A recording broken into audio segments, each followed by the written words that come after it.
All right, Professor Olivetti here again with another video on the Gospel according to Luke. Today we are looking at the childhood stories of Jesus. These are found in Luke chapter 2, verses 21 to 52. These are only in Luke. So scholars think they're likely compositional, right? That they are more a part of an attempt for Luke to share the meaning of who Jesus was to the apostles and the Gentile churches that he's writing for. And also, I say Gentile churches, Gentile members of the churches he's writing for. This was written in a time when there was more and more Gentiles joining the church. Please remember, always have to come back to this. The first Christians, the early Christians that we saw in the first decade after the crucifixion and resurrection of Christ, were largely Jewish. Right? I mean, the first ones were exclusively Jewish, the apostles and the other disciples. They were Jews who believed Jesus was the Messiah. There is an account in Acts where St. Peter and St. Paul start baptizing people who are not considered Jewish, people who don't follow the entire law of Moses. Like they didn't follow the dietary laws and they weren't circumcised. And they were instructed by the Holy Spirit to baptize these people. And so they do. At that point, Christianity kind of becomes its own religion. When it's no longer just a sect of Judaism, a heretical sect as it was. And non-Jews entered in to the church en masse. These non-Jewish members of the church are Luke's intended audience, right? So like we say, in the like we already pointed out, he's going to spend a lot of time, especially in these compositional elements of his gospel, explaining the Jewish tradition to Gentiles, that is non-Jews,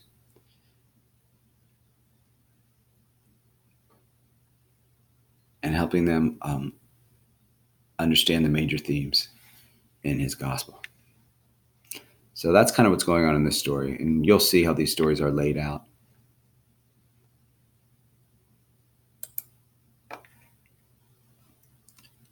First story is a presentation of Jesus in the temple.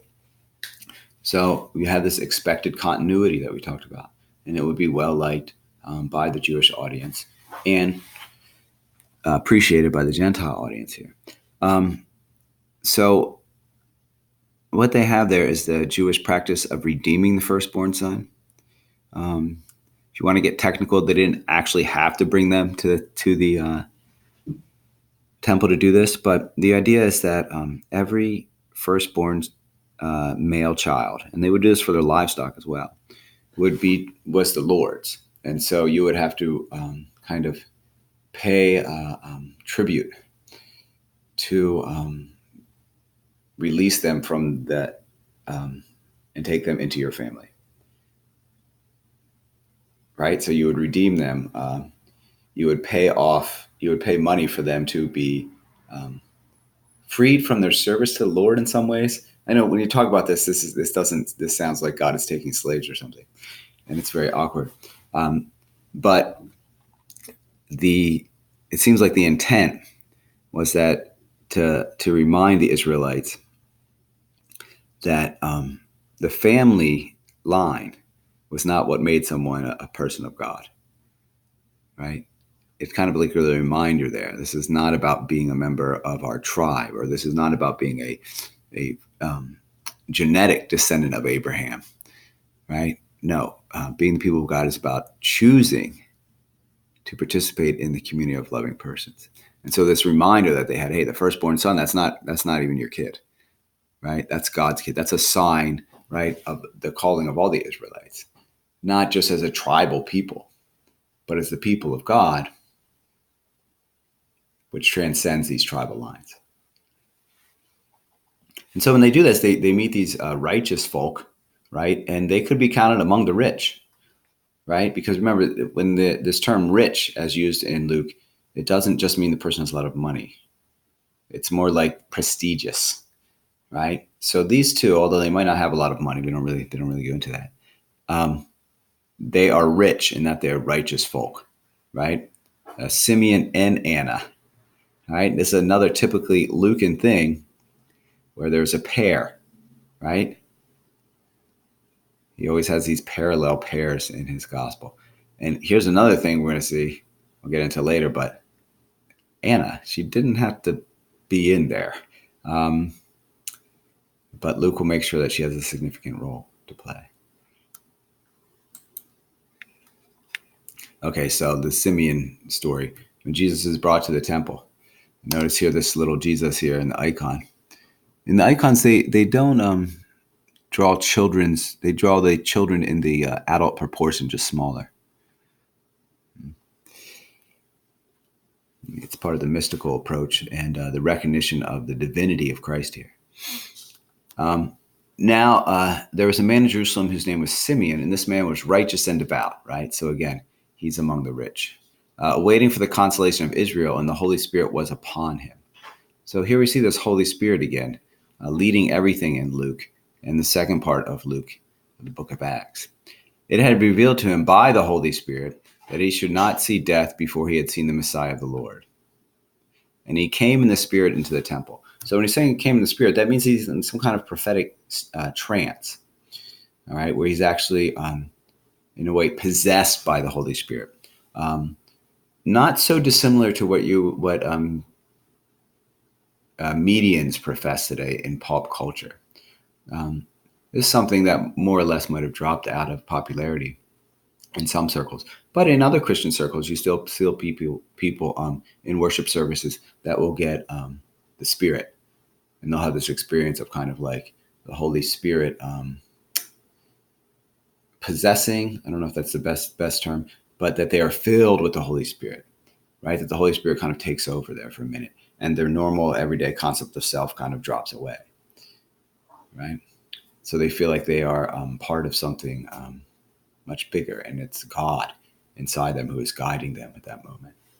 We see this in traditions like possession of the Spirit in some of our American Christian churches still today, and then also speaking in tongues is another way that people sometimes experience this phenomenon, which they think is a contemporary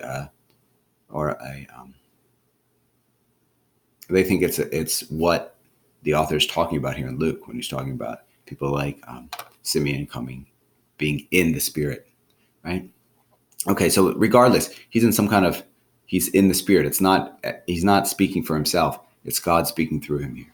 And when the parents brought him in the child Jesus to perform the custom of the law, again, technically they didn't have to bring him to the temple, but it really it really fits well with the story here. And again, maybe Luke, as a Gentile, writing for Gentiles, wasn't really that familiar with the Jewish law in the first place. In regard to him, he took him into his arms and blessed him, saying, and again, here's the expected continuity. Now, master, that's God. Now, master, you may let your servant go in peace according to your word. So this is what I've been waiting for, and I can die happy now, right? My eyes have seen your salvation, right? There's that salvation already present, which you have prepared in sight of all peoples. So this is good Jewish stuff. This is something the Jewish members of the church would be saying, yes, great. Yes, wonderful. All Jews were waiting for the Messiah. Believing in a Messiah was one of the most Jewish things you can do. It did not separate you from Judaism. Unless, in this case, you were a first century Jew who believed Jesus was the Messiah. The other Jews would have kicked you out of the synagogue. Okay, now you would still be Jewish. You would just be a heretical Jew. Okay, so again, it's not like you were either Jewish or Christian. In the early church, the Jews were the Christians, right? All the Christians were Jews. And I said it's not till later that St. Peter and St. Paul start baptizing Gentiles and bring the issue to head. And at that time, we'll see it if you move on to Acts, that the Jerusalem church decides, yes, Gentiles can be part of our church too. Right? That's the point where Christianity kind of becomes its own religion. It's not the belief in Jesus as the Messiah that makes Christianity, that puts Christianity in a category outside of Judaism. No, it was the inclusion of Gentiles that kind of put it in its own thing, because now they're saying people who can be part of our religion, right, part of our version of Judaism, don't need to follow the whole law of Moses. And that was kind of one of the major definitions and elements of the definition of Judaism at the time. So at that point, Christianity kind of could be categorized as another faith. Until then, they were just heretical Jews, maybe mistaken Jews according to the mainline Jews, rejected Jews, right, who believed Jesus was Messiah. But believing someone's the Messiah is very Jewish. So anyway, very expected continuity there. That's a very Jewish thing to say. People would be all psyched about that if they agreed that Jesus was the Jewish Messiah. Other Jews would be psyched about it if they thought it was identifying the right person as the Jewish Messiah, right? But here, of course, we go to a shocking, unexpected discontinuity. A light for the revelation of the Gentiles and the glory of your people Israel. Now, what is so messed up about this? Well, the Gentile inclusion, that is in the Old Testament. There is the idea that the Messiah would bring all people to God. So the Messiah, in the saving of the Jews and the redemption of Israel, would attract people from all over the world. And eventually, as we saw in the New Jerusalem, in the Theology 220 course, there's people from all over the world that are included, right? It's not just Jews. What's really kind of makes this a surprise is that the Gentiles are listed first, right? So for the Jewish expectations, it's kind of like Israel is saved, and then everybody else kind of like, comes on in and joins Israel, almost like in a conversion, right? Almost like, well, they'd all become Israelites then. But in this one, the Gentiles are first, right? And people didn't see that coming. That was a shocking discontinuity. All right. And I think I noted already, have seen, right? Simeon here is saying he has seen, like he's seen the salvation. And that's that theme, salvation, already present. Just in the birth of the Messiah, right? He sees it fulfilled a little bit. Remember we said that the experience of seeing a little bit of God's promise revealed gives hope to the faithful that all God's promises will be fulfilled. And in that way, we can experience salvation that's already present, even if it's only partial, right? And that's what's going on with Simeon here, right? He sees the baby Messiah and he's like, that's it. Like, I've seen it. It's underway. I'm good. Now I can die in peace, right?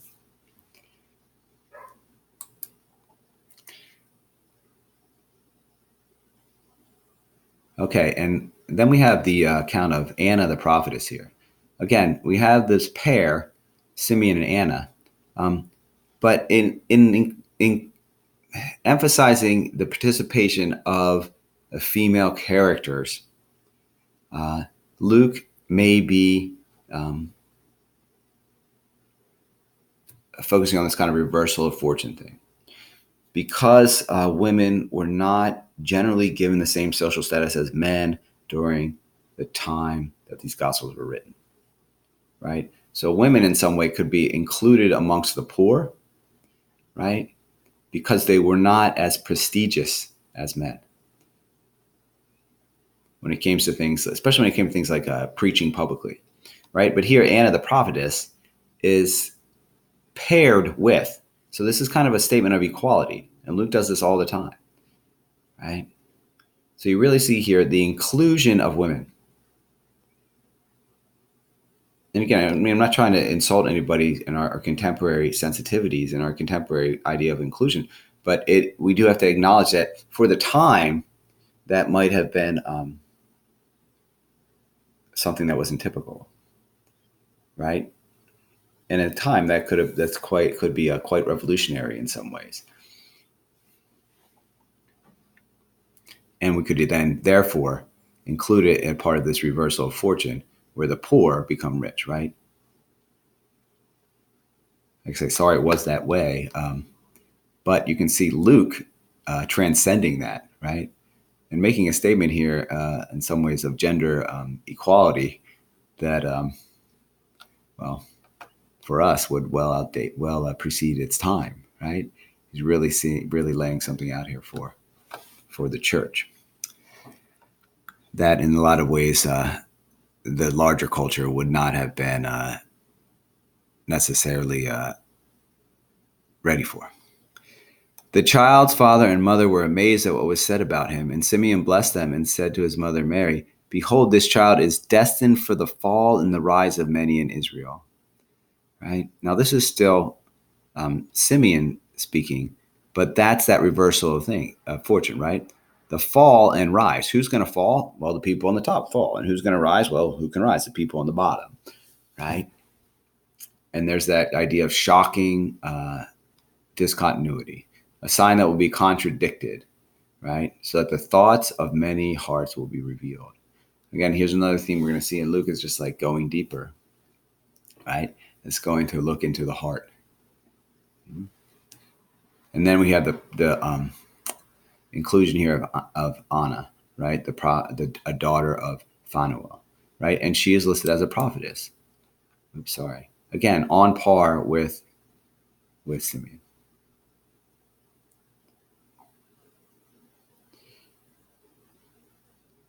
And coming forward at that time, she gave thanks to God and spoke about the child to all who were awaiting the redemption of Jerusalem. Right? Again, didn't have to put her in there. All the themes are covered in Zechariah, and that's what I mean by didn't have to put her in there. Right? Like it was like he didn't need her to move along the dialogue or express any of the themes. So we have to see here her herself must be part of an important thematic element. Mm-hmm. And so perhaps that is the inclusion of women, right? That's the generosity of God. He's not just here for the men, right? He's here for the men and the women, right? He's not just here for the prestigious. He's here for all people, and especially is going to help the people who need it the most.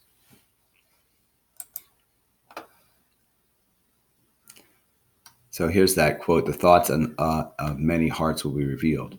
And the way that Byrne points this out in his text is that Luke is interested not only in the proclamation of the gospel, but in the human being's response to it, right? And so that's what we're talking about is the response to the generous hospitality of God. To accept the message as good news requires conversion. Okay, so it's about acceptance. It's about unconditional acceptance. But again, to participate in unconditional acceptance, I also have to unconditionally accept others. And what does that mean? Well, that means I become like God. I become unconditional love. I become unconditional compassion, right? I'm ready to help all people, not just the ones I think earned it. I'm generous, right? What does generous mean?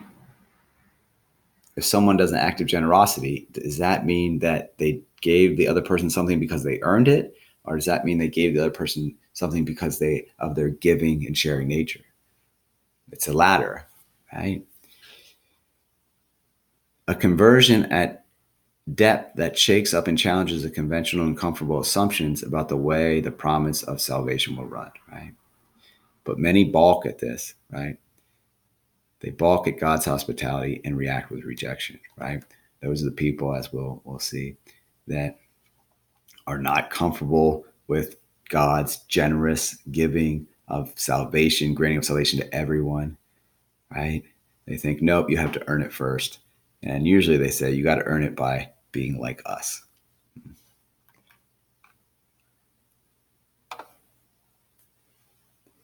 Okay, I'm going to cut this video here and pick it up, the next story in the next video.